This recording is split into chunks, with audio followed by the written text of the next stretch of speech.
Boa noite. De hoje até a próxima sexta-feira, dia 26, o mercado publicitário está com os olhos voltados para acompanhar o mais respeitado evento do mundo da propaganda, o Festival de Cannes. A criatividade brasileira sempre foi reconhecida e premiada em Cannes. Neste ano, dos 3.026 filmes inscritos, 196 são brasileiros. E das 3.004 peças de mídia impressa, 195 têm assinatura de profissionais aqui do Brasil. Nos 18 anos do festival, a agência brasileira mais premiada é a que enviou para esta edição o maior número de comerciais. A DPZ apresenta-se em Cannes com 22 anúncios para a TV. No centro do Roda Viva, que começa neste momento pela Rede Cultura de São Paulo, está o publicitário Roberto Duailib, que é presidente da Associação Brasileira das Agências de Publicidade e diretor-presidente da DPZ.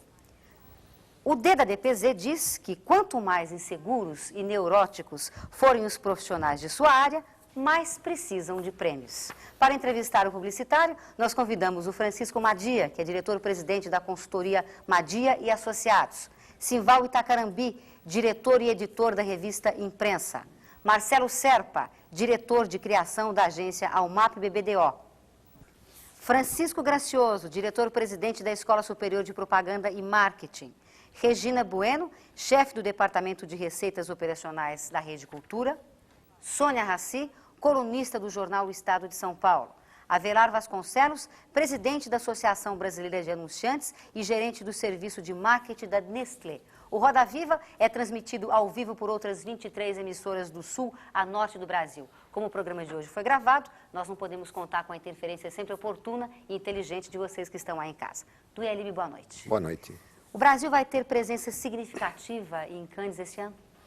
Vai. Nós estamos com muitos filmes inscritos e, eu diria, com relativas chances de obter premiação. Mas eu só queria discordar um pouco da apresentação, Roseli. Cannes é muito importante, mas não é o mais respeitado dos festivais. A propaganda tem, ao todo, aproximadamente 56 concursos por ano diferentes. Por isso é que eu disse aquela frase, há quase uma necessidade biológica de submeter o seu trabalho a prêmios e ao julgamento de outros profissionais. Eu estou voltando agora, por exemplo, de São Francisco, ontem, onde eu fui membro do júri do Clio, que é, juntamente com o concurso do Clube dos Diretores de Arte de Nova York, dois dos mais respeitados, estão no mesmo nível de Cannes. Cannes tem mais badalação, Cannes tem mais festas, Cannes reúne pessoas, principalmente da Europa, e há muita política, na minha opinião. É um dos festivais aos quais eu não gosto de ir, por exemplo. Essa política, na sua avaliação, é negativa, então? Essa política é muito negativa, e os brasileiros até pegaram uma certa fama, há algum tempo atrás, por fazer muita política, a tal ponto que alguns se hospedavam nos hotéis onde estavam jurados, forçavam a barra um pouco, e isso acabou prejudicando muito o Brasil ao longo de todos esses anos, a tal ponto que o ano passado nós tivemos uma evidente má vontade com os filmes brasileiros. O que você quer dizer quando você coloca que tem muita política? É interferência direta, é isso? Interferência direta, isso todos nós sabemos, não apenas no sentido de que há uma interferência direta tentando seduzir os jurados, mas também há muita gente que faz filmes especiais para os festivais. Eu vi isso agora também no Clio novamente. Isso é muito chato. Eu acho que as pessoas percebem quando o filme é produzido especialmente para o festival e reagem de maneira negativa. Em alguns casos eles olham com bom humor, porque tem alguns filmes que são realmente bem-humorados e feitos quase de maneira experimental. Mas com o tempo eles acabaram ficando assim uma espécie de trabalho de estudante. É uma coisa que precisa ser realizada de maneira muito econômica, Roberto, mas os jurados acham realmente ruim.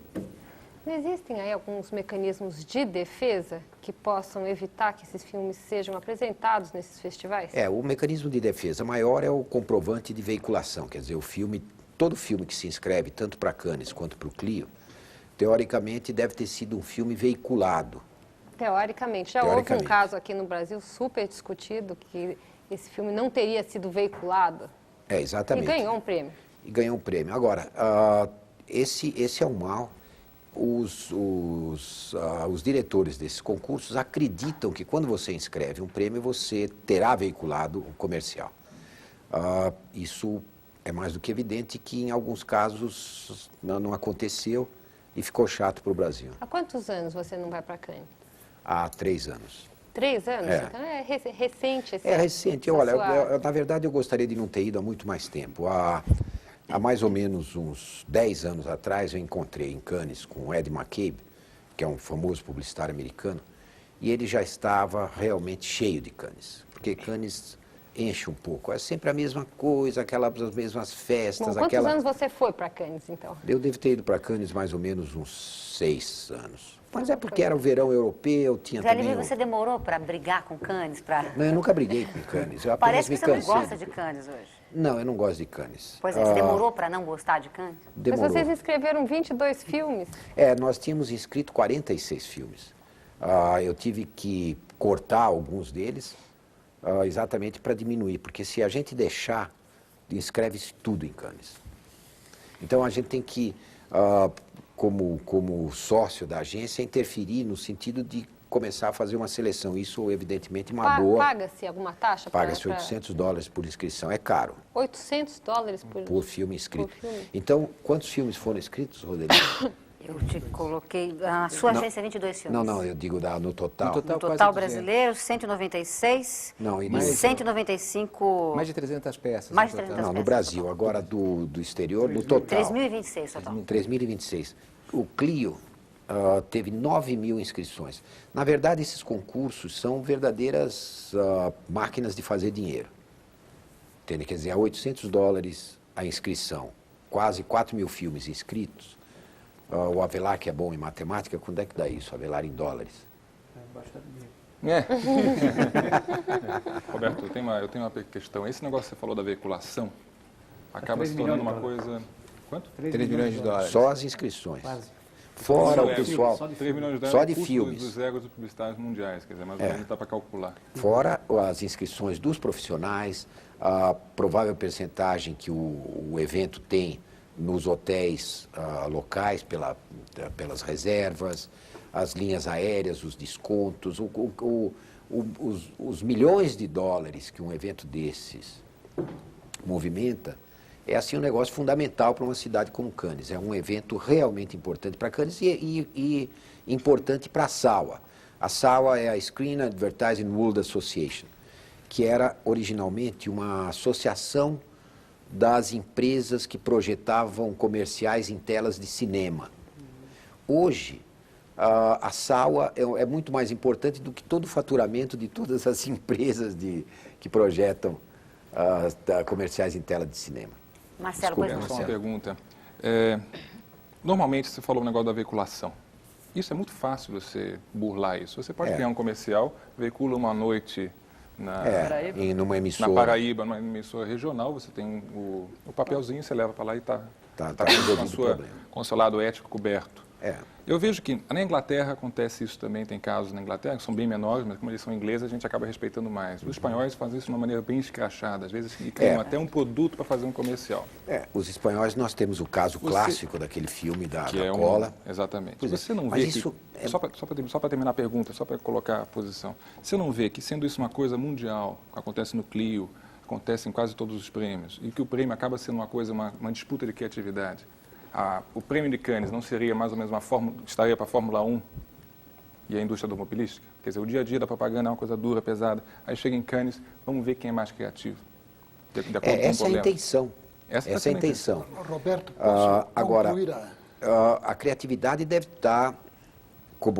A criatividade é a solução objetiva para um problema, quer dizer, do cliente. Então, o festival de filmes experimentais deveria ser à parte, porque é muito mais fácil fazer um filme experimental e ganhar um prêmio do que fazer um filme baseado na realidade. Eu vi vários, né, no Clio agora, sensacionais, inclusive um de um suposto partido republicano brasileiro que teria sido veiculado durante a campanha do plebiscito, que ninguém nunca viu, e no entanto o filme é sensacional.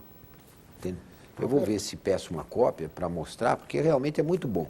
Eu vejo Francisco que... Gracioso, pois não. Desculpe. Eu queria aproveitar a oportunidade e complementar a pergunta do Marcelo. De fato, os publicitários, depois de tantos anos, continuam bastante ligados ao que acontece em Cannes, não é? Agora eu pergunto, Roberto, e os anunciantes? Continuam, por exemplo, tomando decisões de escolha de agência ou coisas parecidas, levando em conta o que acontece lá? Olha, eu acho que o Marcelo citou o caso da Fórmula 1 e existe uma frase que define o negócio da Fórmula 1 para a indústria automobilística que é muito importante. Diz o seguinte: quem vence no domingo, vende na segunda.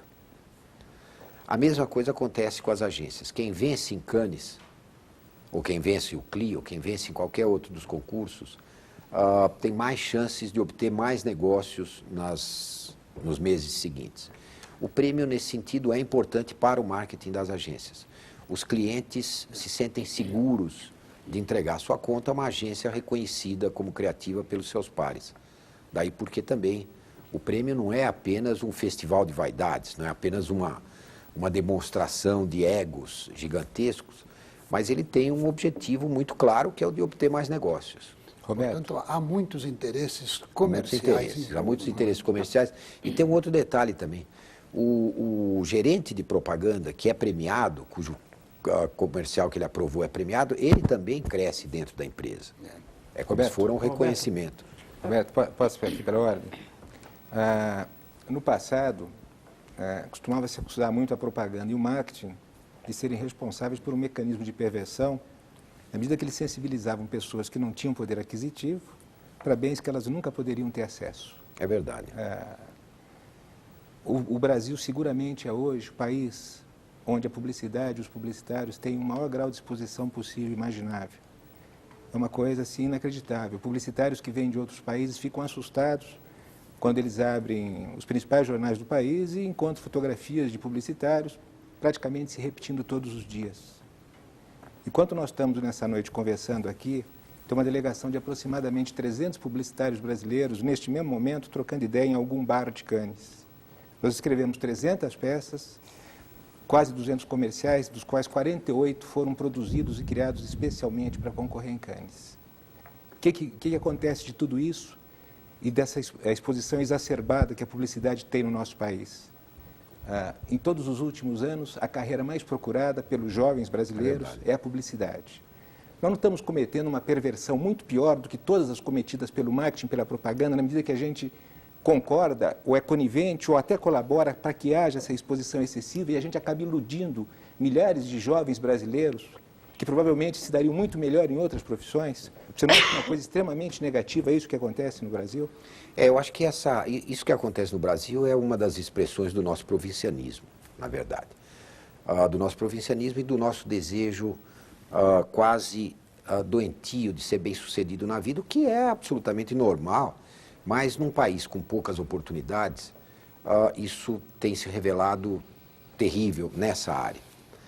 Nós acabamos de fazer uma pesquisa na ABAP, para uma campanha que está sendo iniciada hoje, em que exatamente foram entrevistados aproximadamente 250 clientes e eles se ressentem muito de publicitários que utilizam a publicidade para promover a si mesmos, promovendo menos o produto do seu cliente. Nós estamos vendo isso de maneira extremamente intensa atualmente, certas disputas e certa vontade de aparecer tão grande ou maior até do que o que acontece com seus clientes. Isso é um mal de algumas pessoas, eu não diria que é da classe publicitária. Agora, a exposição exagerada, a exposição é necessária na nossa profissão. Eu acho que o publicitário tem que ser conhecido, o cliente tem que confiar exatamente porque conhece o nome e sabe que ele é conhecido por outras pessoas.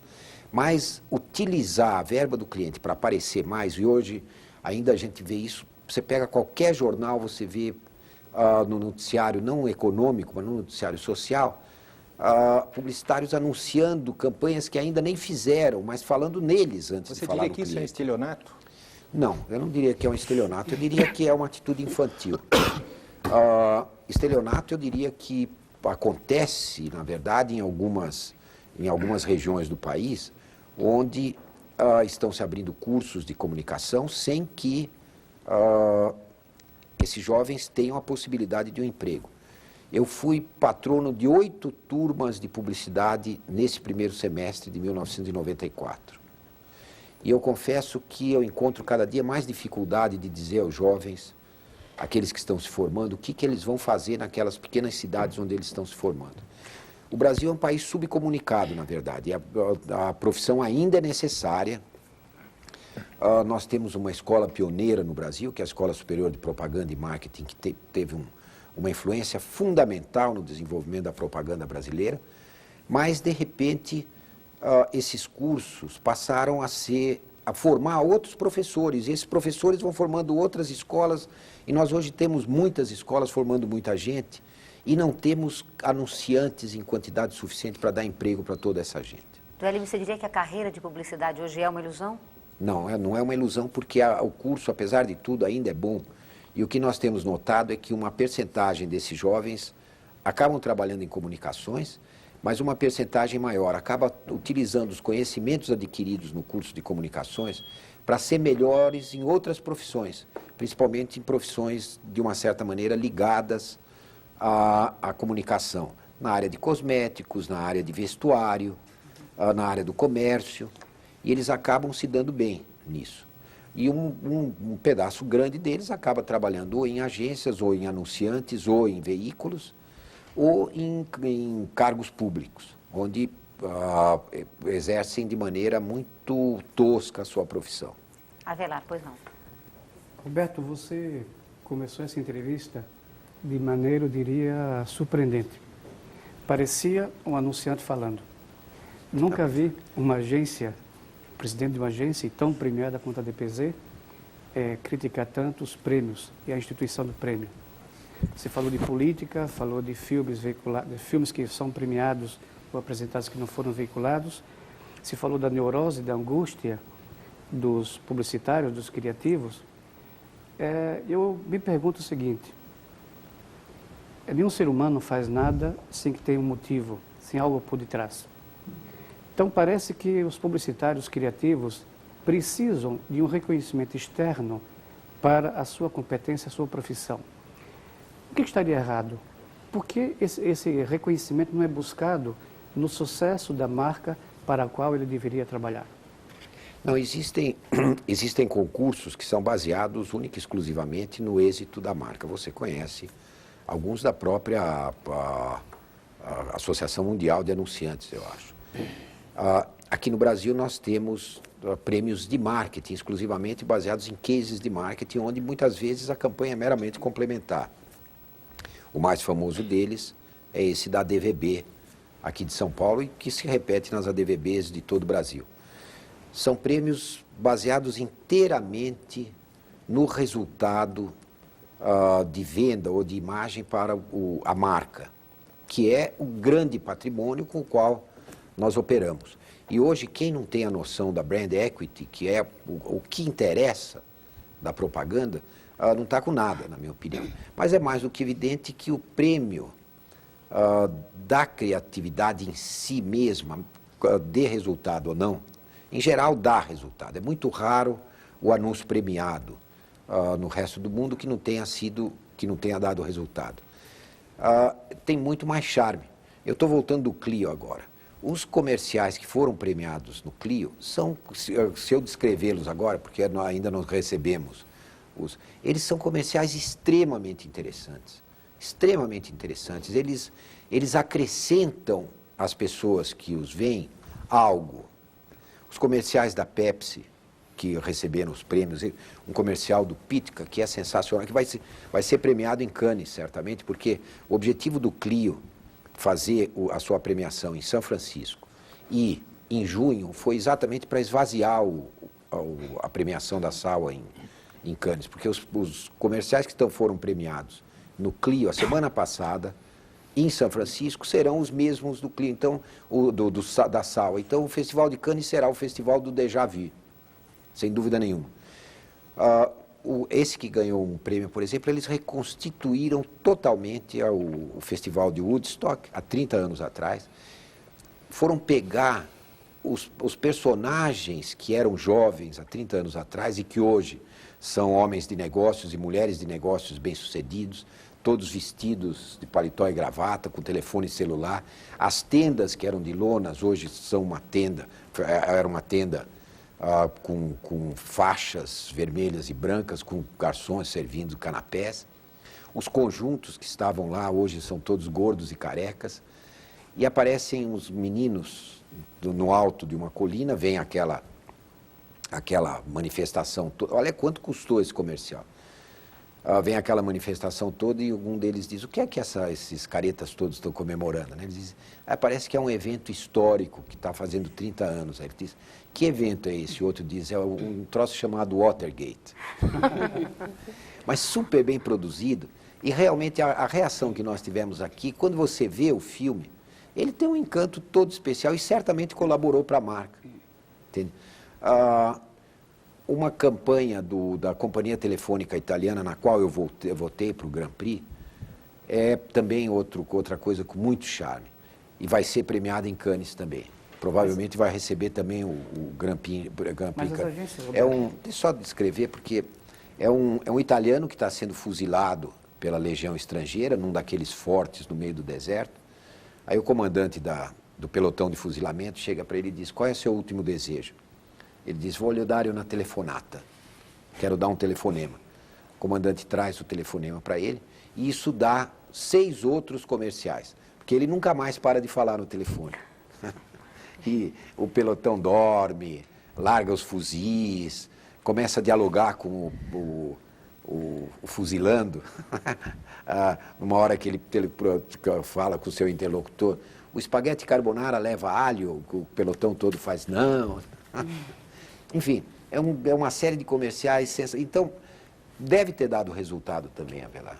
Avelar, só para não perder o gancho, o Dualib está falando dos comerciais. Nós vamos mostrar para vocês que estão aí em casa 2 comerciais que a DPZ vai concorrer em Cannes neste ano.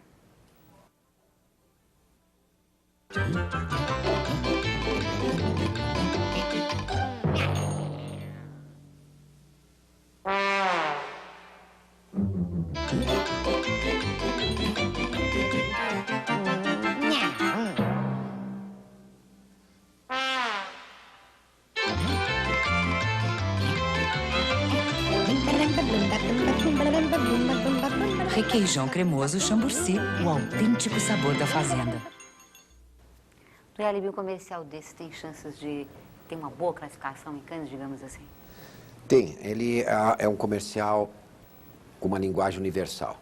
O grande mal dos comerciais brasileiros, como chance em Cannes, é quando eles são só falados em português.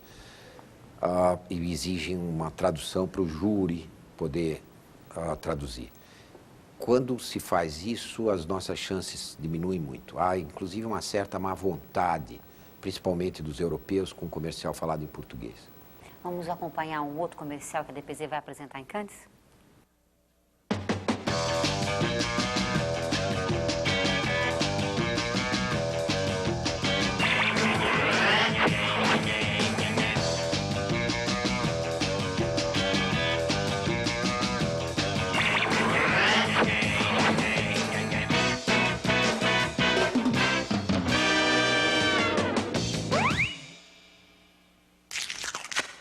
Quem come um, pede bis.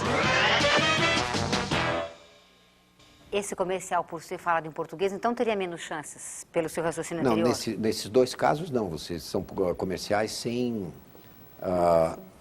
texto, praticamente. Sem texto, tá. Só narração. A imagem substitui o texto. Aliás, a gente costuma dizer que em propaganda de televisão, o gesto é mais importante que o texto. Você diria que o Brasil hoje tem conseguido um bom lugar em Cannes em função da sorte, em função do talento, em função da criatividade, em função de quê?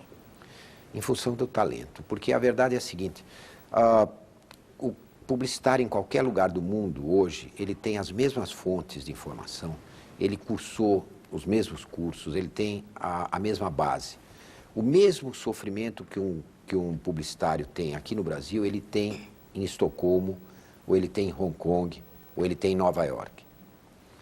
É mais do que evidente que uma pessoa que cresceu num ambiente esteticamente mais favorável, uma cidade como Florença, uma cidade como São Francisco, como Paris, pode eventualmente julgar melhor e se desenvolver melhor do que quem cresce numa cidade onde as paredes estão cheias de grafite, onde há sujeira na rua.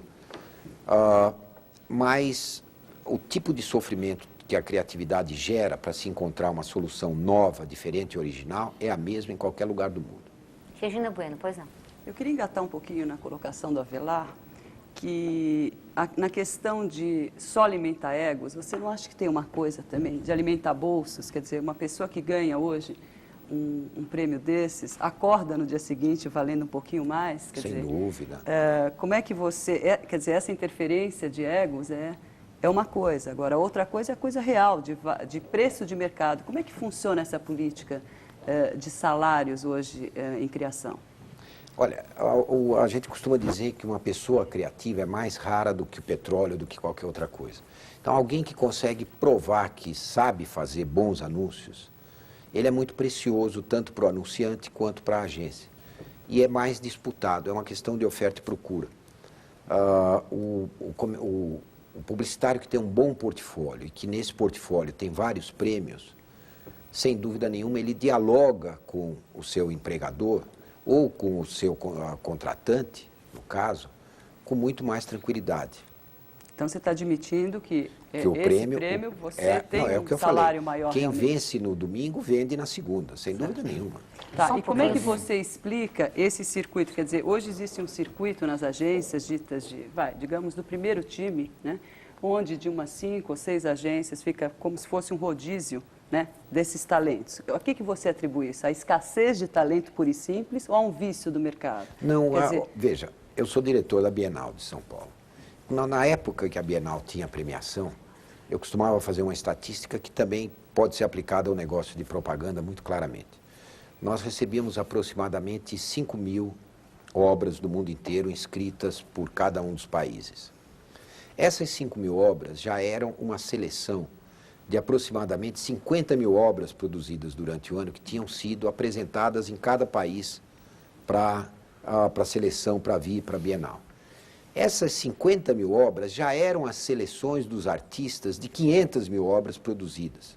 E aqueles artistas que tinham se atrevido a apresentar eram já a seleção de 5 milhões de outras obras produzidas durante o ano.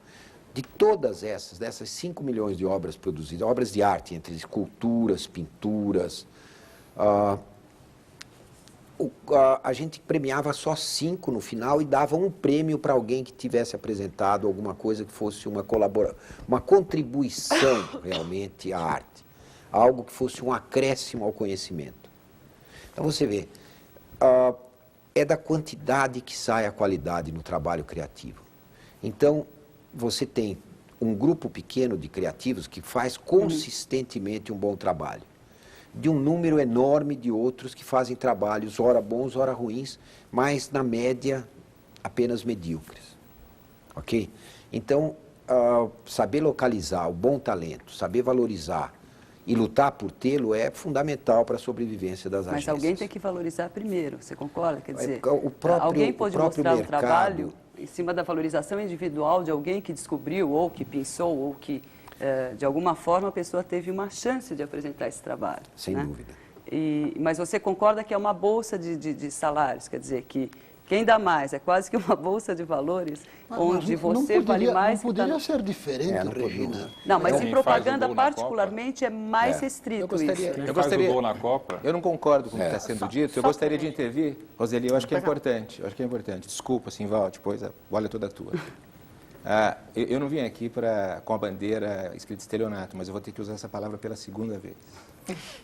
Eu acho que é uma palavra inadequada. Inadequada, mas eu vou ter que usar pela segunda vez, e talvez até você concorde comigo ou não. Eu assisto longas-metragens, eu sou apaixonado por cinema, e eu me dou o trabalho de ficar até o filme acabar e fico lá parado esperando passar toda a ficha técnica, né? E não termina mais. Normalmente uma ficha técnica de um longa-metragem leva de 2 a 3 minutos. Nós temos assistido pelo programa Vitrine da TV Cultura Uma das partes da realização de um comercial, que é o backstage, a partir de um momento que uma ideia foi aprovada, passou por uma reunião de pré-produção, foi contratada uma produtora e entra em processo de realização e a TV Cultura vai lá e faz o backstage desse comercial. E, de repente, nós temos 5, 6, 8 ou 10 publicitários que ganham muito dinheiro, né? Como disse a Regina agora há pouco, de um processo que indiscutivelmente é coletivo. Nós todos que trabalhamos com marketing e publicidade sabemos que isso é um processo. Sabemos que começa num Avelar, por exemplo, que é um cliente, que passa pela agência e termina na qualidade da realização de uma produtora, na capacidade de realização de uma produtora e na capacidade de direção de um outro profissional. O registro que fica para a história, via de regra, é de uma única assinatura, de uma única pessoa. Roberto Duailib. A quem pertence um comercial? A quem pertence uma peça de publicidade?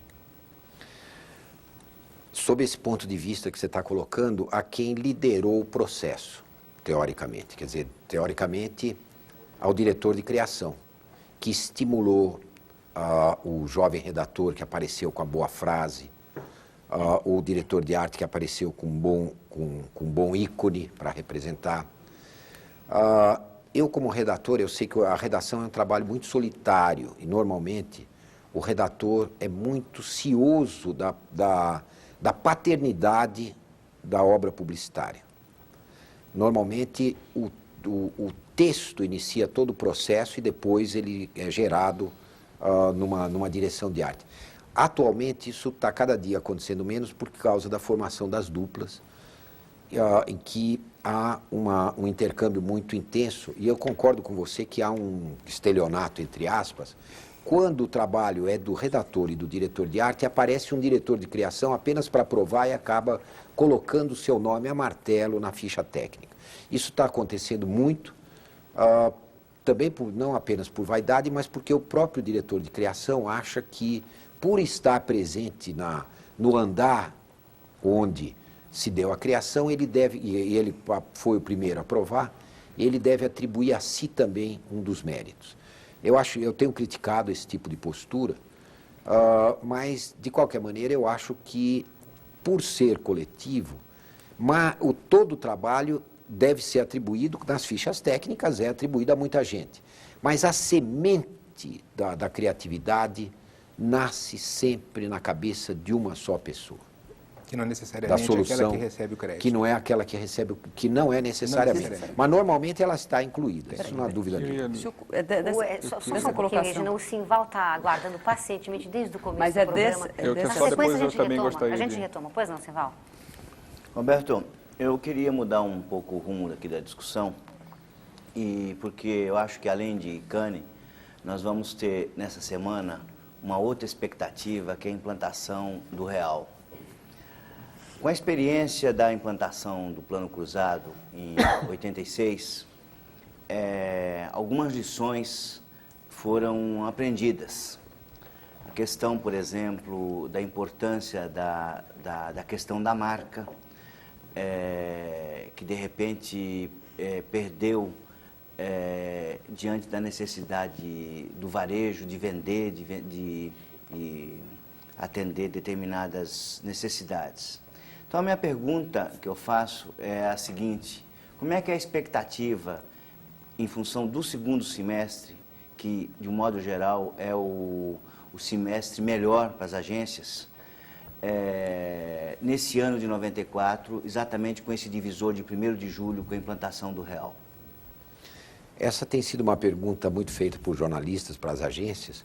Não vai haver muita modificação no que se refere ao faturamento, no que se refere às expectativas, porque o segundo semestre tradicionalmente, a proximidade do Natal é muito importante, tradicionalmente o período em que há mais propaganda. Agora, eu queria fazer uma pequena interrupção exatamente para falar em há mais propaganda, dá a impressão que o país é repleto de propaganda. Veja, o Brasil é um país subcomunicado ainda em matéria de propaganda. Nós temos um investimento de $14 per capita por ano em comunicação comercial, quando outros países têm 150, 160, 140 dólares per capita. Nós temos bolsões de incomunicação no Brasil. Só uma parte, Roberto, desses, quantos são consumidores? Não, nós temos 40 milhões de consumidores, concretamente. Vocês consideram 40 milhões de consumidores? Mas você só né, atrai essa parcela que não é consumidora para o mercado de consumo através da propaganda, através de estabelecer para eles metas de consumo. Talvez e é isso que o Madia estava dizendo, que a propaganda era acusada no passado de criar desejos que não poderiam ser satisfeitos pelas pessoas. Ora, essa era uma tese, inclusive do pai, de um diretor de arte nosso, cujo nome eu não vou dizer, ele era secretário de Justiça no governo Montoro. Ele dizia exatamente isso, que a propaganda tinha que ter limites, porque a propaganda criava desejos e estimulava a criminalidade, porque as pessoas ficavam querendo coisas e não podiam comprar. Ora, isto é um libelo contra o comércio todo. Entende? Uma vitrine exerce a mesma função. Uma motocicleta andando na rua faz a mesma função, a pessoa vê e quer.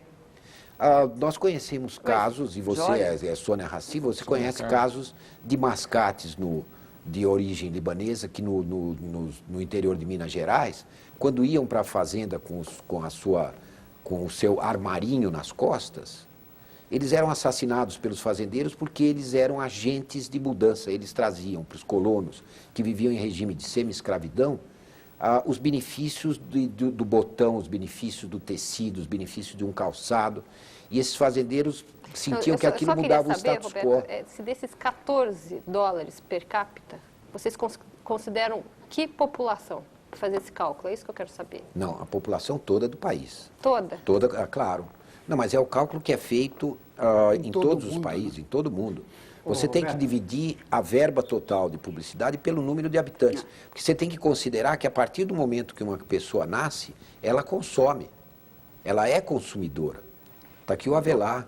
A Nestlé fabrica produtos para crianças, assim como a Johnson & Johnson, assim como milhares de outras empresas. Bom, Roberto, o que você está achando da comunicação do Plano Real, que eu acho que é uma coisa importante? Da comunicação. O governo fez vários planos, montou algumas estratégias.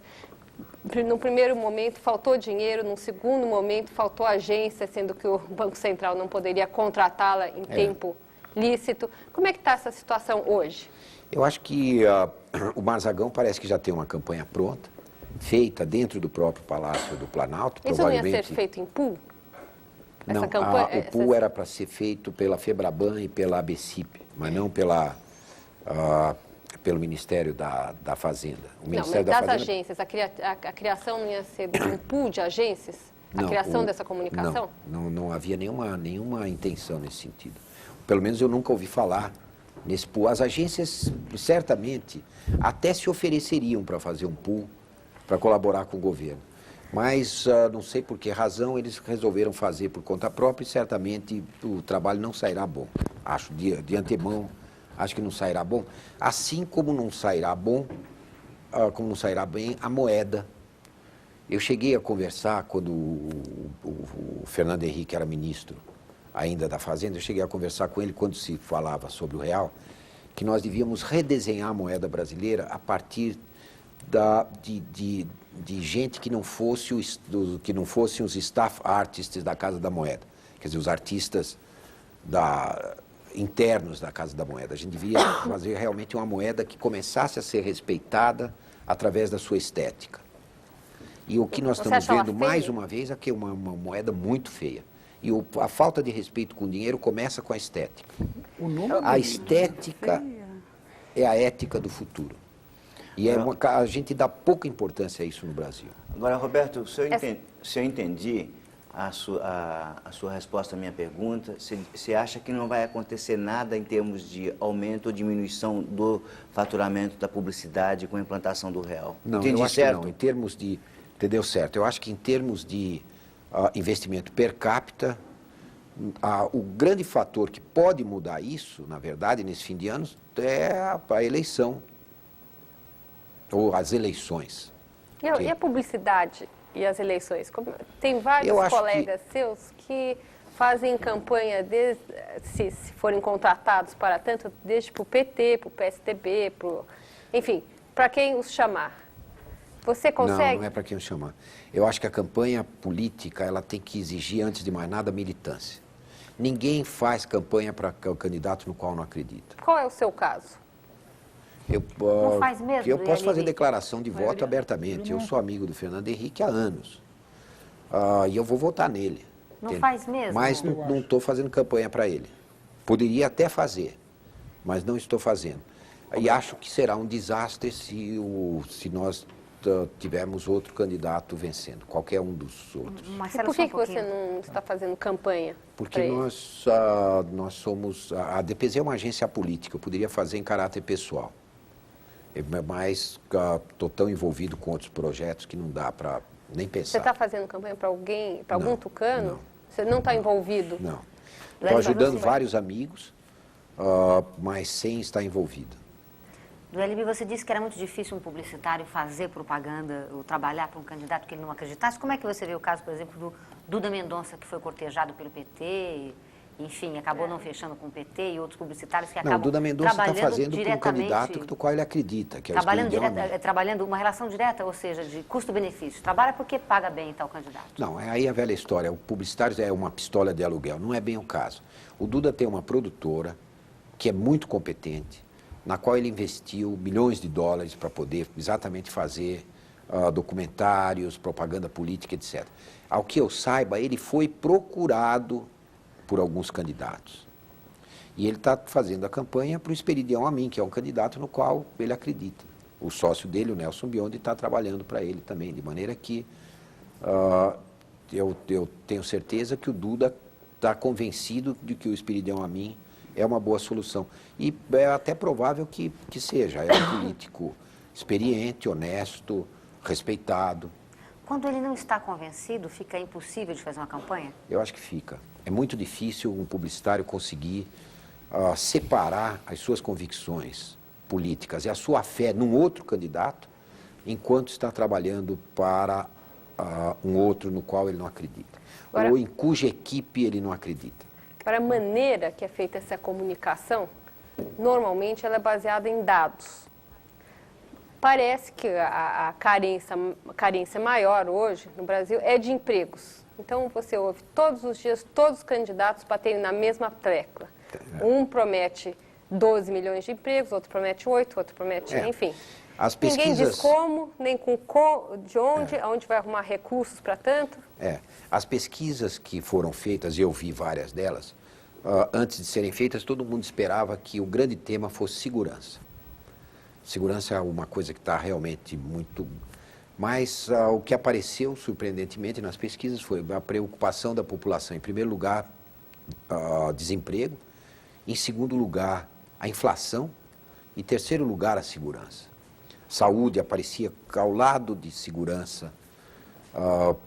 E aí todos os candidatos se engajaram. Eu diria que a primeira pessoa a falar em emprego como contribuição para um candidato foi o Mauro Salles. O Mauro Salles falou que o tema deveria ser a criação de 12 milhões de empregos. E aí todo mundo se engajou, todos os outros foram atrás do negócio do emprego, que é de fato uma preocupação grande da população nesse instante. Agora eu não sei se este approach direto vai funcionar. Simplesmente dizer que vai criar mais empregos só porque precisamos de empregos, talvez não tenha credibilidade. Esse é o problema, porque está todo mundo repetindo a mesma coisa, como disse a Sônia. Roberto, você disse no bloco anterior que é muito difícil um publicitário trabalhar para um candidato que ele não acredita. Eu lhe pergunto, é muito difícil um publicitário fazer uma campanha na qual ele não acredite também, de qualquer produto? É até muito comum acontecer isso. É muito comum que alguns publicitários recebam uma tarefa para um determinado produto e, no conhecimento desse produto, quando visitam a fábrica, quando consomem, experimentam o produto, acabam não acreditando nele e não fazem, e se recusam a fazer. É algo que acontece mais frequentemente do que nós imaginamos. Mas, como normalmente hoje a tecnologia para a produção é muito avançada, os produtos estão muito parecidos uns com os outros, é cada dia mais difícil você realmente encontrar maus produtos a ponto de você recusar. O que acontece, na minha opinião, você encontra maus clientes para os quais você não quer trabalhar. Quantos Isso é clientes até você comum. já recusou ao longo da sua vida profissional? Olha, logo no começo da nossa vida, nós recusamos um fabricante de um sabão em pó, que eu levei o sabão para experimentar na minha casa, minha mulher usou, prejudicou enormemente as unhas da minha mulher e eu senti que isso era muito ruim e não fizemos. Mas principalmente, Roseli, a gente tem recusado trabalhar com alguns clientes, menos pelo produto que ele fabrica, mas mais pela atitude que ele tem como criatura humana. Isso é mais comum ainda. Eu nunca trabalhei, por exemplo, para governos cujos governadores, etc., eu não acreditava. Eu nunca trabalhei para um Brizola, entendeu? E vários outros. Eu estou declarando isso abertamente porque eu acho que essas coisas a gente tem que deixar muito claro que o publicitário verdadeiro não é uma pistola de aluguel. Produto Brizola. Quais são os defeitos principais do produto Brizola? Eu acho que é uma enganação geral e as condições de governo dele prejudicaram muito o Rio de Janeiro, a tal ponto que realmente o Rio hoje é uma cidade destruída por causa dele, principalmente. Falando em candidatos, você fez uma ressalva há pouco de que não vai haver alteração nenhuma na propaganda caso haja algum resultado nas eleições. Não, ao contrário. Falei que a única coisa que pode influir nas verbas publicitárias até o fim do ano é a vitória de um determinado candidato que certamente criará dificuldades para o comércio. Esse determinado candidato é o Lula? Sem dúvida nenhuma. Você acha, então, no caso da eleição do Lula, o mercado despenca? O mercado despenca. E não só o mercado publicitário. E não só o mercado publicitário. Eu acho que vai ser um choque tão geral e tão negativo para o país que nós vamos levar muitos anos para recuperar. As pessoas vão parar de consumir em função... Não, as pessoas vão parar de produzir. Parar de investir, Sônia. E as pessoas de investir. Eu acho que o Rothschild dizia o seguinte, a melhor hora para comprar é quando o sangue corre pelas ruas. Eu acho que a mesma coisa que nós vimos no Jango Goulart, quando as pessoas vendiam suas casas a qualquer preço para poder sair do país, pode acontecer agora em outubro ou novembro. Se as pessoas tiverem esperança que isso vai ser superado, vai ser uma boa ocasião para comprar imóveis. Mas o resto vai ser um desastre total. A produção vai cair muito, o consumo vai cair muito, os padrões de julgamento do que é viver bem, do que é progredir na vida, vão mudar demais. Eu acho que o choque para o país vai ser... Eu estou falando agora mais como sociólogo do que como publicitário. Eu acho que o choque vai ser incalculável. Roberto, Lula tem tentado, ao longo desse início de ano e até hoje, passar uma imagem de candidato, produto candidato, que justamente vai contra o que você está afirmando aqui no Roda Viva. Como produto, ele não tem conseguido isso nos almoços com empresários, com banqueiros, etc. E tal? Acho que não. Eu acho que ele está tentando apenas, é uma estratégia. O problema é o Lula ou é o PT? Eu acho que é os dois. Agora, com os empresários com que eu tenho conversado nesse tempo e que têm mantido encontros frequentes com o candidato, que, aliás, tem acelerado até esse processo de se encontrar com a classe empresarial, a sensação é que o problema não é exatamente o Lula, e sim o PT. Mas eu acho que é uma combinação dos dois, viu, Sônia? Eu acho que eles se completam e alguns empresários, inclusive, que ficam com essa história de que precisamos eleger logo o PT para se desmascarar. Vocês lembram da peça O Rei da Vela, do Mário de Andrade? Quer dizer, é isso mesmo, quer dizer, são empresários que já começam a aderir antes mesmo do sujeito ser eleito, na esperança de tirarem proveito da adesão. E a vocação adesista é um dos grandes males de alguns empresários brasileiros. Não apenas empresários, mas também certas pessoas que se imaginam intelectualmente engajados para... Por que o empresariado brasileiro tem uma imagem tão ruim? Porque, com exceção de algumas empresas, o empresário brasileiro precisa realmente ser controlado por leis muito rigorosas. Mas isso não é só um defeito do empresário brasileiro. Controla os preços, por exemplo, não é só o empresário brasileiro. Eu acho que várias outras categorias profissionais brasileiras precisam obrigatoriamente ser reguladas por lei. Porque a falta do sentido ético é uma coisa muito grave no nosso país. Marcelo, Roberto, eu queria levantar já uma coisa. Já que você falou da estética, ética e estética, está acontecendo hoje no mercado uma discussão muito forte sobre o que a Brahma está fazendo nos estádios de futebol. Eu tenho uma opinião formada a respeito, mas eu gostaria de ver a sua. O que você acha que está acontecendo? Qual é essa relação Globo, Brahma, anunciante, patrocínio? O que mexe isso no mercado? O que vai acontecer daqui para frente? Que vai mudar? Se esse programa fosse ao vivo, eu gostaria de ver a opinião exatamente do público. A minha opinião é a seguinte: eu acho que isso é uma gigantesca molecagem. Isso realmente é como você entrar numa festa sem ser convidado, se meter no patrocínio dos outros inadequadamente, pular o muro de uma casa para assaltá-la. É tudo a mesma coisa. Quer dizer, é mais uma vez a falta do sentimento ético do negócio. A transmissão de ondas eletrônicas pertence a quem gerou essas ondas. Portanto, e quem financiou a geração dessas ondas, que são os patrocinadores. Alguém se intrometer na transmissão para tirar proveito é um oportunista que deve ser condenado. Eu sou contra, por exemplo, o negócio de nome de empresas em camisa de futebol. Eu acho isso também um dos responsáveis, na minha opinião, exatamente porque é tão antiestético, pela decadência do futebol brasileiro.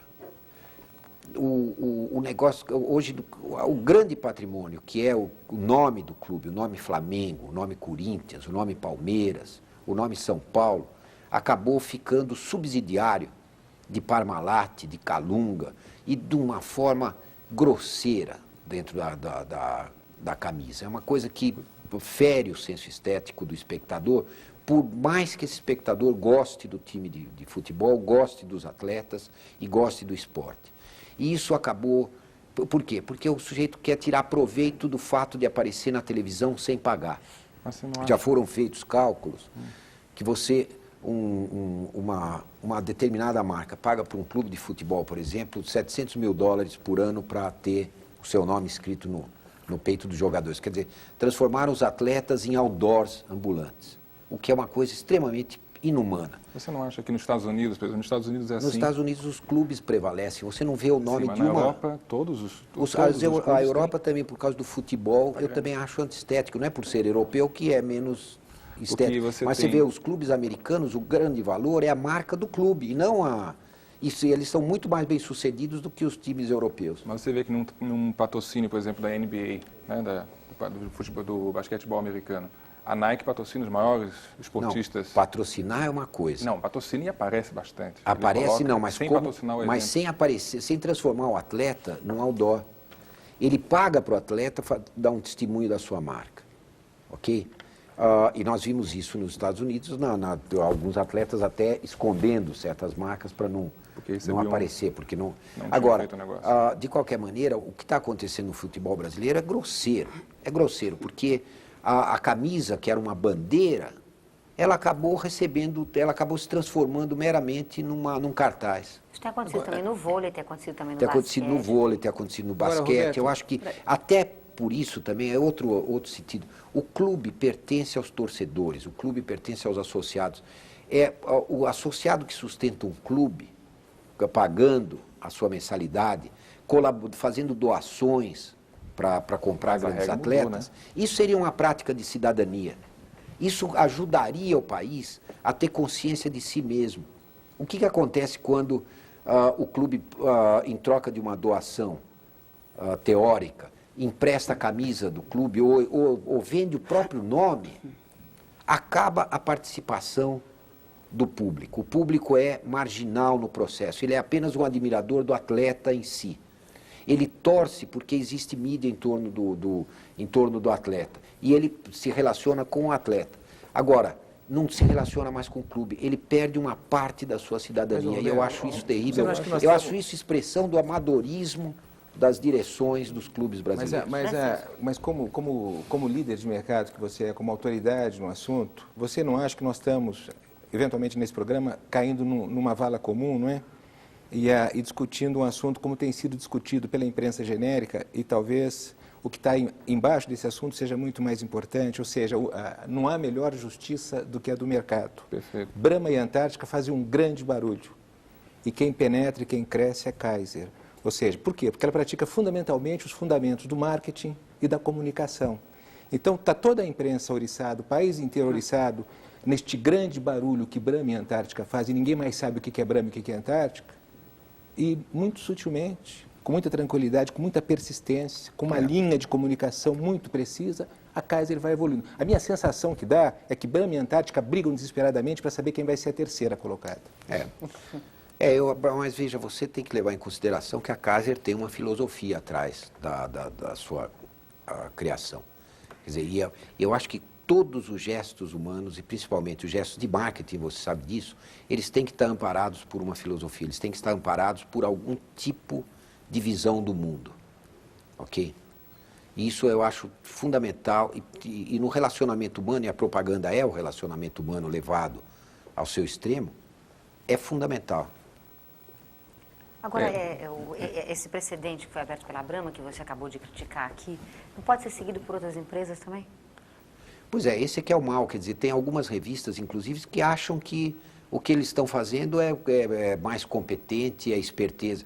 A própria revista uma das revistas do nosso meio, Meio e Mensagem, que tem se caracterizado por ter uma atitude hostil à própria profissão, no último editorial acha que isso é algo elogiável, o que é absolutamente espantoso para todo mundo na profissão. Okay. De qualquer maneira, só como exemplo, desculpa, Regina, só para ficar registrado, porque esse programa leva informação muito importante para estudantes, não é? E é muito importante que os estudantes saibam qual é a verdade, não é? Existe uma única empresa que utilizou o spot de uma maneira absolutamente correta, eticamente correta, que é uma empresa que eu pessoalmente não gosto muito porque eu acho que não deveria existir, que é o Banco do Brasil. Mas o Banco do Brasil investe em spot de forma consistente, exatamente, com uma torcida organizada há mais de 10 anos e conseguiu uma coisa brilhante. O Banco do Brasil conseguiu perante a juventude o rejuvenescimento de imagem, coisa que nós não imaginávamos que isso fosse possível no passado. Só que fez isso de uma maneira absolutamente convencional, comprando o espaço, colocando a torcida de uma forma organizada, de uma forma discutida previamente com os promotores do espetáculo, que eu acho que é assim que as coisas deveriam acontecer. Senão, daqui a um pouco, se a gente não tiver um mínimo de ordem, a gente corre o risco de não ter mais o que negociar. Porque vira uma grande loucura. Os limites. Desculpa, Regina. Não, tudo bem. Corremos esse risco de não ter o que negociar daqui a um tempo? Eu acho que corremos, sim. E aí sim eu considero um estelionato, porque quem investe na transmissão eletrônica, quem contrata talentos, quem contrata equipamento, quem paga as viagens das suas equipes, tem que ter o direito exclusivo daquela transmissão. Ô, Roberto, não queria discutir o mérito, se a Brahma está correta ou não, mas eu queria entender os limites, não é? Mas se a Brahma não pode fazer o que ela está fazendo, como ficam os cartazes, as placas de estádio, que não estão pagando nada? Como ficam? Não, porque quando o Brasil joga na Colômbia, por exemplo, está cheio de placas de marcas brasileiras, exatamente, que só estão lá porque a televisão vai mostrar. Então, como é que fica? Quais são os limites? Até onde pode? Não. O negócio de placas é uma tradição de muitos e muitos anos nos campos de futebol que precedeu a própria televisão. Eu me lembro de ter ido ao Pacaembu assistir jogos de futebol com um tio meu e as placas já existiam e não existia televisão ainda. Mas quando o Brasil joga eu fora, eu sou anterior à televisão. A placa lá é com a mesma intenção que a Brahma está fazendo. Não, mas veja, não.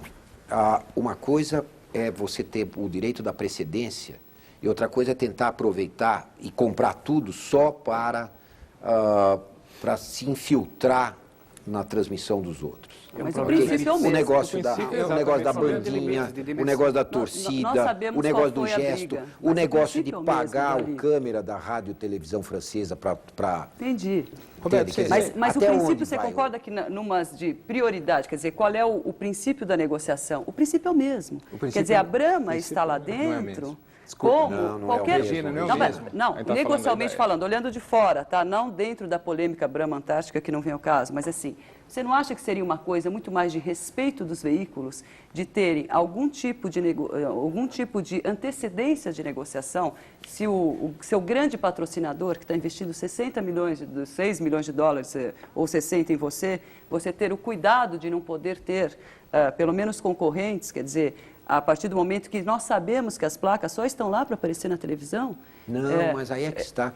As placas estão nos campos de futebol há mais tempo. Elas estão para aparecer para os torcedores. Tudo bem, mas nós sabemos o que acontece não é isso. Eu estou falando de fora para dentro. Quer dizer, independente de saber os bastidores, o que acontece hoje na mídia é isso. As placas estão lá, estrategicamente colocadas, para aparecer na televisão. Sim. Tá certo? Assim. Só que desde a primeira transmissão de futebol em televisão, as placas estavam lá.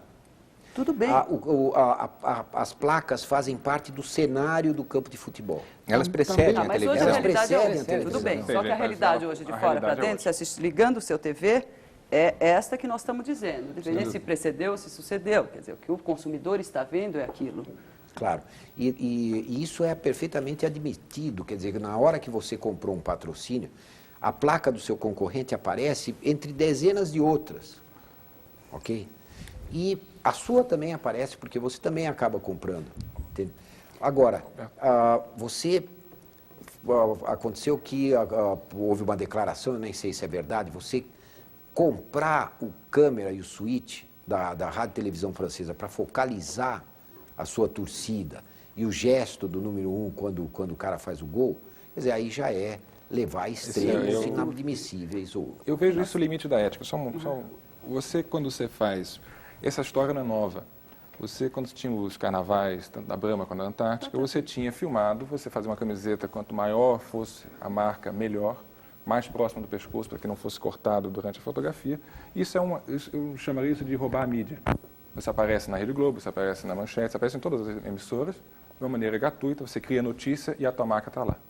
Isso acontece em todos os jornais, na Manchete. Isso só foi levado às últimas consequências e só teve um problema maior, porque eu acho, na minha opinião, porque o evento é muito maior. Quer dizer, e eu acho que o evento, sendo uma Copa do Mundo, um patrocínio de 6 a 8 milhões de dólares, criou-se uma polêmica. Eu concordo com você, eu não faria isso nunca. Eu não tenho condições, não sei, é meu limite pessoal, talvez. Não é a minha capacidade profissional, não chega a tanto. Tá? Mas eu acho que agora criou-se um limiar. A partir desse momento vai ter que ser negociado. Eu acho que agora a ética realmente chegou no ponto que tem que ser negociado, tem que ser criada uma lei. E fora negociado, dentro dessa nova realidade da mídia, do que significa a televisão, revisto o papel das placas, quer dizer, a partir do momento se foi criada antes, então o que elas são hoje? Um elemento poderosíssimo na mídia. Então não é porque ela surgiu antes que vai continuar sendo assim. Porque ou pode, quer dizer, ou pode ou não pode. Onde fica A placa, até o surgimento da televisão, a placa atingia o limite da capacidade do estádio, de 120 a 150 mil pessoas. Okay? E naquela ocasião, a partir da televisão, aquela placa e aquela mensagem, e o Marshall McLuhan costumava dizer que a propaganda funciona a partir do momento que ela faz parte da paisagem. Exatamente. Aquilo passou a atingir 3 bilhões de pessoas em certas transmissões. E o preço aumentou. E com o replay, o preço mudou. Mas de qualquer maneira, Roberto, a gente sabe que a solução disso está a caminho. Ou seja, quem promover esses espetáculos vai promover, vai comprar o espetáculo como um todo, é o dono do estádio, coloca as placas. Isso está resolvido. Mas eu queria sair um pouquinho das placas e entrar num outro assunto, até em homenagem às mulheres bonitas que nós temos aqui, a Regina, a Roseli e a Sônia. Há 12 anos atrás, a Demi Moore esteve aqui no Brasil e passou batida, né? Ela era uma mulher relativamente insignificante. Tinha uns peitinhos pequenininhos, era uma mulher relativamente baixa e filmou no Rio de Janeiro e não foi notada, não é? Há menos de um ano atrás, o Robert Redford fez uma proposta de $1 milhão para passar uma noite com ela. E ela já tinha os peitos bem avantajados, ela passou por infinitas plásticas. E assim como na propaganda de cigarro hoje se diz que é prejudicial à saúde, talvez nesses filmes deveria ter um aviso antes, advertindo quem está assistindo, que aquela mulher que vai aparecer no filme foi devidamente siliconizada, misturizada, etc, etc, etc, né? Que é uma sacanagem que se faz. Que é uma sacanagem que se faz em relação à mulher. E de repente, agora, De um mês para cá, a Nike está com um anúncio deslumbrante, onde aparecem mulheres normais, sem roupa, baixas, altas, troncudas, peitudas, com peitos menores, todas maravilhosas, porque as mulheres são muito bonitas, todas de um modo geral, né? E dizendo, o anúncio diz o seguinte: não importa a forma em que você se coloca, importa a forma que você tem. A propaganda finalmente está descobrindo a verdadeira mulher? A propaganda, a gente costuma dizer que muitas vezes apresenta o que uma pesquisadora do Rio chamava de a mulher margarina.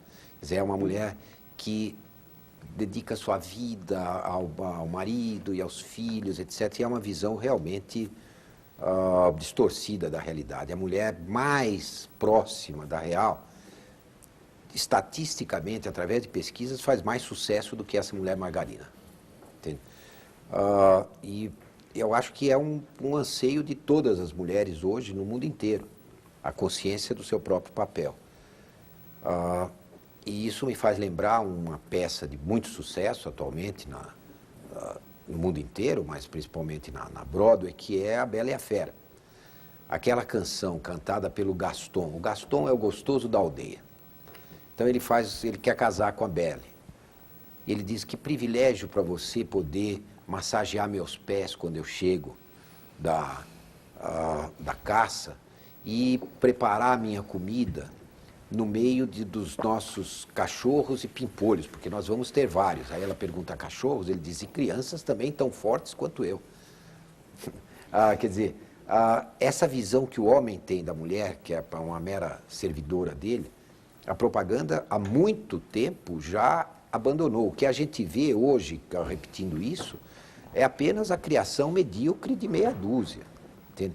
Mas pesa, a primeira vez que eu vi uma manifestação das feministas... Essa meia dúzia pesa, não pesa? Hã? Pesa essa meia dúzia, não pesa ainda? Pesa, sem dúvida. A primeira vez que eu vi uma manifestação das feministas nos Estados Unidos contra a propaganda e o papel que a mulher exerce na propaganda foi em 1972. Elas apresentavam vários comerciais onde a mulher era apresentada dentro dos estereótipos machistas. Era a escrava empregada, a boneca deslumbrada nos anúncios de cosméticos. A escrava empregada era aquela lavando a louça e lavando o chão, e o filho aparecia pisando com lama na cozinha. A boneca deslumbrada, que era nos anúncios de cosméticos, o objeto sexual, em vários dos anúncios, e a ingênua idiota, que era idiota não por ser bobinha, mas por ser mulher. E que se expressa em vários comerciais que a gente vê, em que aparecem freirinhas, e as freirinhas sempre fazem: oh! Mas, o Delib, quando é que o Madia vai nos citar no programa pela nossa inteligência, naturalmente, não pela nossa beleza? Bom, eu só queria levantar agora, fazer um ponto para aquilo que o Avelar falou sobre criatividade e papel de Cannes. Cannes está justamente aí para criar esse tipo de comercial, esse tipo de anúncio. Isso vai ser premiado em Cannes. Por quê? Você sai daquele lugar quando a mulher margarina, que é o briefing comum, é o caminho onde 6, a meia dúzia faz força, faz. Mas isso aí sai, e isso é criatividade. E aí isso é premiado em Cannes. É quebrar os padrões. Mas é isso que o Roberto chama que não é a realidade? Não. Existe a realidade. Segundo o Marcelo, exatamente quando você sai desse, digamos assim, desse padrão, desse molde aceito, quando você inova, você é premiado, normalmente. E isso é bom para o anunciante. Mas isso daí, como você disse anteriormente no programa, não reflete a realidade. É isso que eu estou querendo saber. Não, a primeira alternativa é que não reflete a realidade. A mulher margarina é que não reflete a realidade. Mas ela é fruto de pesquisa. Bom, então eu fico um pouco mais tranquila aqui. Pois não, Sival. O seguinte, voltando à questão de premiação, de um modo geral, nessas premiações sempre tem uma categoria chamada serviço público comunitário. E quando tem um cliente pagando, acontecem filmes maravilhosos, acontecem peças maravilhosas, às vezes emocionantes, onde você vê um cuidado de produção, etc. E quando as agências, às vezes, se dedicam a causas onde não tem uma verba por detrás, a criatividade cai lá embaixo. Como é que você explica? Seria uma atitude usurenta, usurária das empresas de publicidade, quer dizer, como é que você vê essa relação de devolver alguma coisa para a comunidade? Eu acho que muito pelo contrário, as agências, quando têm a oportunidade de fazer trabalho voluntário, elas fazem melhor até do que quando o trabalho é pago, porque elas têm mais poder, assim, de dizer o que é bom. O cliente não deve reclamar tanto, né? O cliente não deve reclamar tanto. Então, o que acontece? Todas as agências têm uma parte de trabalho voluntário. A DPZ, por exemplo, faz há muitos anos a campanha da SOS Mata Atlântica, fez a campanha do Hospital Sírio-Libanês, faz várias campanhas. A Alcântara Machado faz LBA. A da LBA. Enfim, todo mundo tem campanhas voluntárias e exerce esse papel com muito prazer. E principalmente os veículos oferecem espaços gratuitos. Roberto, a agência trabalharia melhor sem cliente?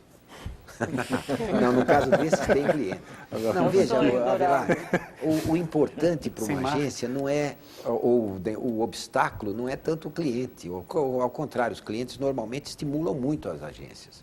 Eles são também profissionais, eles sabem reconhecer um bom trabalho.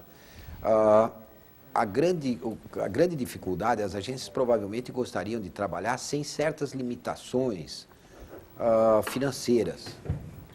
Porque nós temos, por exemplo, lá no Clio, uma categoria de filmes produzidos por menos de $20 mil. Isso, no interior do Brasil, por exemplo, você fala para uma agência do interior em $20 mil, eles acham uma maravilha, entende? Quer dizer, é uma verba enorme, ok? E no mundo inteiro, com $20 mil, você não começa nem a filmar, ok?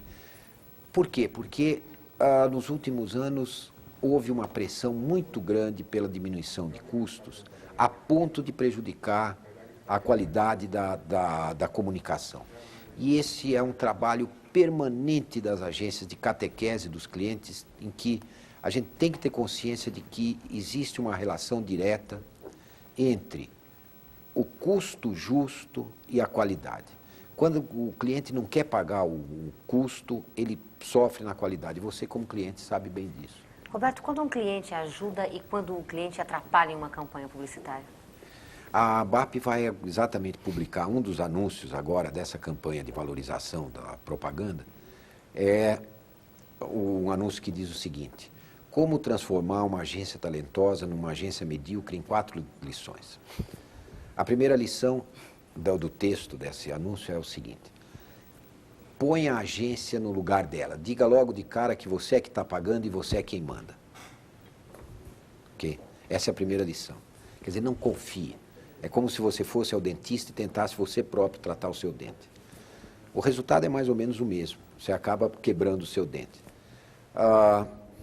E as outras 3 lições são aquelas lições que nós estamos repetindo aqui. Quer dizer, pague menos, chore, tente violar a lei e diminuir os custos. Entende?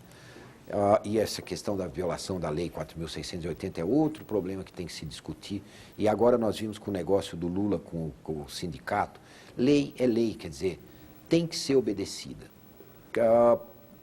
Pode-se negociar, pode-se fazer o que for, mas tem uma lei, tem que ser obedecida. Pode-se negociar com mais serviço, mas não violar a lei, nunca. E essa é outra das coisas que está nesse anúncio o terceiro, peça alternativas a tal ponto que a agência fique maluca de trabalhar tanto. Entende? É da quantidade que se extrai qualidade, mas a recusa permanente pode significar também uma falta de confiança e uma excessiva busca de certeza que acaba prejudicando. E são 4 coisinhas muito singelas, mas que podem prejudicar muito o relacionamento. Roberto, o que você deve fazer com o cliente ou a agência que viola essa famosa lei 4.680? Eu acho que é uma questão de catequese, porque ninguém quer ir para as cortes, etc., entende? Avelar. E o que se deve fazer é prestar um serviço tão bom que mostre para o cliente que o que ele está pagando é justo. Roberto, pensando nos nossos alunos, como vai a propaganda para os jovens? O que é que eles estão fazendo e que oportunidades teriam ou terão aqueles que ainda não conseguiram um lugarzinho lá dentro? Olha, o Gracioso é o presidente da mais respeitada escola de comunicações do país. E essa é uma pergunta que é difícil de responder. Eu acho que o que nós temos que fazer é exatamente criar condições para que a verba brasileira de propaganda aumente mais e nós possamos nos comunicar com mais pessoas. A gente tem que ter mais concorrência, mais produtos nos supermercados. Nós não podemos ter tão poucas indústrias automobilísticas, tão poucas indústrias de vestuário, tão poucas indústrias de calçados, tão poucas indústrias de cosméticos. Nós devemos fazer um esforço consciente o tempo todo para aumentar a concorrência, porque é só através do aumento de concorrência que nós criaremos condições para os jovens terem mais empregos e terem mais oportunidades. Eu acho que na medida que nós formos afunilando em monopólios, em oligopólios, em trustes, nós estaremos prestando um desserviço para o futuro desse país. Regina Bueno, pois não. Você, como representante de agências de propaganda, como é que você enxerga a evolução da prestação de serviço para os clientes, para as empresas, uma vez que nós sabemos que a maioria de agências mais, digamos, de primeiro nível, tem uma segmentação muito grande na prestação de seus serviços, se limitando, digamos, quase que exclusivamente a advertising, né? Como que você vê um cliente, uma empresa, com um problema mercadológico, tendo que lidar com 3 ou 4 empresas, às vezes até com níveis diferentes, né? Se a comunicação é absorvida pelo público, seja ela em promoção, uma ação de action marketing ou do que seja, quer dizer, na hora que a gente está falando em comunicação, você não acha que existe uma lacuna, que existe um complicômetro muito grande? Quer dizer, nos anos 80 se falou muito em full service, em full thinker.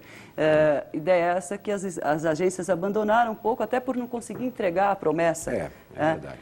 E hoje existe uma tendência a essa segmentação de prestação de serviço. Como você enxerga esse futuro? Quer dizer, eu acho que pessoas mais thinkers nas agências, terceirizando, de repente, a realização e execução dos planos de comunicação oferecidos a um anunciante, porque eu não acredito que uma agência possa oferecer apenas anúncios de Veja e comerciais de televisão. Claro. Né?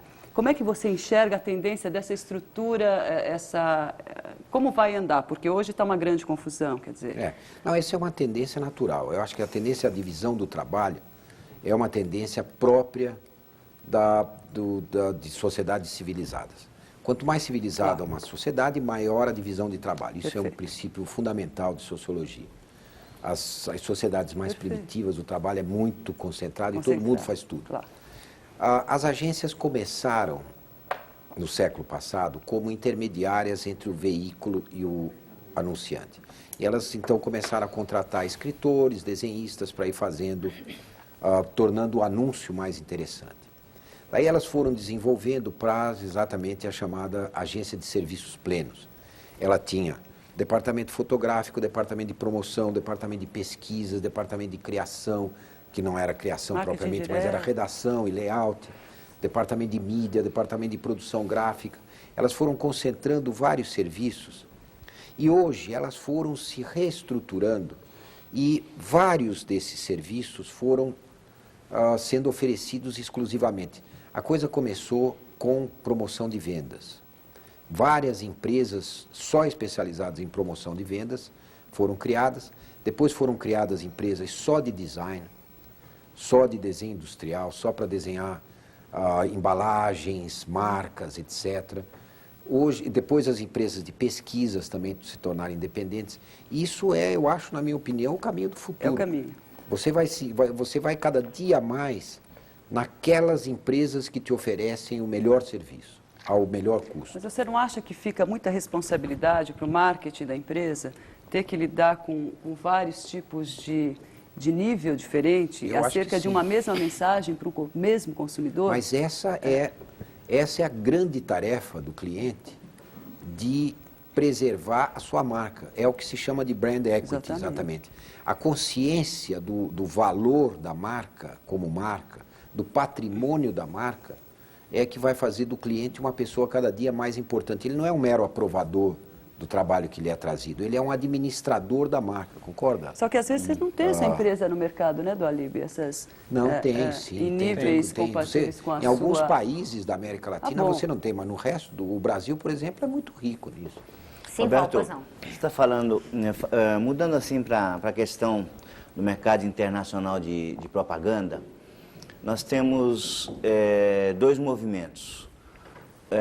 Nós temos um movimento hoje das grandes agências internacionais estarem comprando controles acionários ou se implantando aqui no Brasil. E nós temos também um movimento, até ainda em pequena escala, por exemplo, de algumas agências brasileiras indo para o exterior. Dizem, por exemplo, que a W Brasil foi para a Catalunha só para provocar o Petit e o Saragossa, que são seus sócios, não é? E exatamente se estabelecer em Barcelona, né? E vocês também fizeram uma experiência internacional de ir para o Porto e depois voltaram. Como é que você vê essas duas questões? A questão exterior, das compras de controles acionários de agências brasileiras e essa ida do Brasil para fora. A tendência de agências americanas, agências europeias, agências asiáticas comprarem agências no Brasil ou se estabelecerem aqui é uma tendência que no Brasil até é mais lenta do que em outros países. Mas está se estabelecendo. Nós temos já todas as grandes redes internacionais estabelecidas no Brasil. A experiência de agências brasileiras saírem para o exterior, nós já tivemos a PA Nascimento na Argentina, essa foi a pioneira. Logo depois nós tivemos a Standard na década de 50, também na Argentina, que também não foi bem sucedida. Nós fomos para o Porto e estávamos servindo um cliente que era um banco estatal que estava se privatizando. No momento que a diretoria desse banco foi promovida, que foi para o Ministério da Fazenda, veio uma nova diretoria e quis fazer tudo como no passado. Portugal é um mercado muito difícil embora os publicitários brasileiros sejam muito bem sucedidos lá individualmente. E a razão que eu estive em Portugal várias vezes, o brasileiro trabalha sábado e domingo. E no momento que ele assume o papel de imigrante num outro país, ele é uma pessoa extremamente esforçada, como é aqui no Brasil também. Nós trabalhamos mais, tanto nas agências quanto nos veículos, nós trabalhamos muito mais do que se trabalha no exterior, mas muito mais. Nós realmente não temos limites para o esforço que a gente dá. Roberto. Isso, para esses brasileiros que trabalham em Portugal, foi muito bem sucedido. Eu acho que essa tendência é uma tendência crescente. Nós iremos para o exterior, fracassaremos muitas vezes e seremos bem-sucedidos, como as agências americanas que vêm para o Brasil, e algumas fracassam, outras estão bem-sucedidas. Voltando à pergunta do Simval, em que ele fala da vinda crescente de grupos estrangeiros para cá e da compra de agências nacionais, eu posso estar enganado, mas se você comparar a lista das 10 maiores agências que acaba de sair do ano passado, né? Aliás, parabéns pela DPZ, mas se você comparar essa lista digamos, com a de 5 anos atrás, você vai ver que não aumentou o número de grupos estrangeiros entre as 10 maiores. Né? A vinda desses grupos no Brasil é mais lenta do que é, por exemplo, para o Chile, para a Venezuela, para a Espanha, para a Itália, para a Alemanha. Não é, Gracioso? Você... Não, o que eu acho, Roberto, é o seguinte: o Brasil é um país extraordinário sob muitos aspectos. E em termos de propaganda, ainda mais. Vem um grande grupo estrangeiro e compra uma agência estabelecida, né, e acha que com isso vai ganhar a liderança. De repente aparece um grupo de brasileiros que estava lá embaixo e que de repente, de alguma maneira, consegue chegar lá em cima, né, dando duro. Com talento. E nós temos casos de agências estrangeiras que se estabeleceram no Brasil e depois a sociedade foi desfeita. Aconteceu com uma agência suíça, aqui no Brasil, em 86, e eu tenho certeza que vai acontecer com uma agência porto-riquenha, absolutamente desnecessária, como sócia, de um grupo brasileiro atualmente, recentemente formado. Por coincidência, o plano das duas foi feito pela mesma pessoa. Roberto, ao longo desse Roda Viva Tudo, você falou de publicidade com tanta paixão, digamos assim, com tanta ética. Você conseguiria ser alguma outra coisa na sua vida que não fosse publicitário que você é? Eu era para ser médico. Eu acho que eu seria, eventualmente, um padre. Não sei porquê. Um padre? É, o Avelar também. Avelar foi seminarista, muito pior. 8 anos. Não sei, eu acho que eu poderia ter outra profissão. Eu gostaria de ser um comerciante, por exemplo. Eu nasci atrás de um balcão e acho a atividade comercial extremamente digna, gosto muito. Você fala e transpira a ética com muita autenticidade. Por que na sua profissão a imagem dos publicitários não é como a imagem que eu acho que você deve estar passando para o telespectador? Por isso que nós estamos fazendo essa campanha da ABAP, para tentar mudar isso, porque a verdade é que a gigantesca maioria dos publicitários tem um comportamento ético quase conservador até. E isso é uma questão de sobrevivência. Eu acho que no momento que eu me lembro de um publicitário que, há algum tempo atrás, ele era um homem de veículos, ele assumiu uma determinada agência brasileira e fez uma declaração que acabou com ele.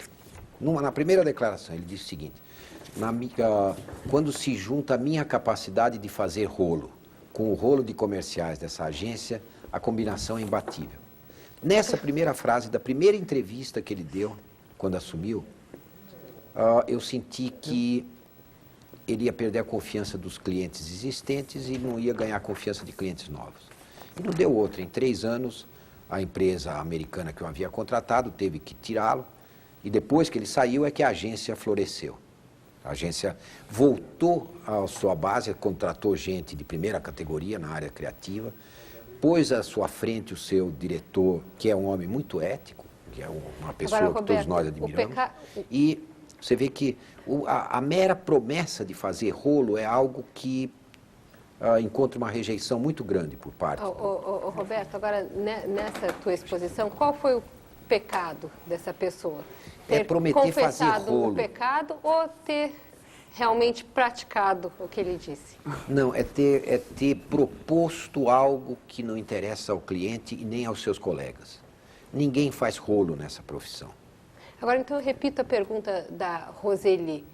Por que a imagem do publicitário é tão distanciada dessa imagem que hoje você transmite nesse programa? Não, estatisticamente não é tão distanciada. Nessa pesquisa que a ABAP fez, através da Talent, através do pessoal de pesquisa do Júlio Ribeiro, nós vimos que são apenas algumas pessoas da profissão que criam uma imagem ruim. Okay?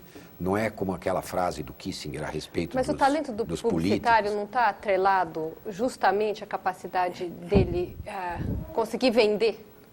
Não, mas não vender de tal maneira a ponto de aparecer mais do que o próprio produto. Eu não queria dizer uma frase do Kissinger aqui. O Kissinger, a respeito dos políticos, diz o seguinte... Ele não tem direito a vender, de vender os 80% dos... Os 80% dos políticos que agem mal prejudicam aqueles 20% que agem bem. O segredo do seu sucesso ao longo da sua vida profissional foi sempre aparecer menos que os produtos? Eu acho que sim. Pode ter sido um dos ingredientes, mas eu sempre fiz questão de não falar de nós e falar mais dos produtos dos clientes. Nós agradecemos a presença do publicitário Roberto do ELIB e a colaboração dos entrevistadores. Agradecemos também a atenção dos telespectadores. O Roda Viva volta na próxima segunda-feira, a partir das 10h30 da noite. Uma boa semana para vocês e até a segunda.